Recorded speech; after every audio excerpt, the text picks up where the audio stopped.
यह कहानी एक छोटे से गांव की है, जहां एक गरीब किसान परिवार और एक अमीर व्यापारी परिवार रहते थे। इस गांव में दो बहुएं थीं, एक गरीब किसान की बहू और दूसरी अमीर व्यापारी की बहू। दोनों बहुएं एक दूसरे से बहुत अलग थीं। एक बहू अपनी सादगी और मेहनत से पूरे परिवार को संभालती थी, जबकि दूसरी बहू अपनी धन दौलत और आराम फिराक में व्यस्त रहती थी। गरीब बहू की दिनचर्या। गरीब बहू का नाम रानी था। वह एक छोटे से किसान परिवार में जन्मी थी और हमेशा संघर्ष करती रही थी। शादी के बाद वह अपने ससुराल में आई थी, जो ज्यादा संपन्न नहीं था। उसकी दिनचर्या में मेहनत ही मेहनत थी। हर सुबह जल्दी उठकर घर का सारा काम करती थी।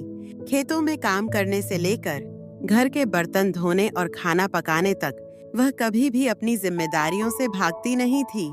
उसकी आंखों में हमेशा एक सपना था, अपने परिवार को सुखी और समृद्ध देखना। रानी की सास बहुत बीमार थी और वह अक्सर घर के काम में मदद नहीं कर पाती थी। रानी को इसका बहुत दुख होता था, लेकिन फिर भी वह अपनी सास की सेवा करती थी। गांव में बहुत कम लोग थे जो रानी की मेहनत की कद्र करते थे, लेकिन वह कभी भी हार नहीं मानती थी।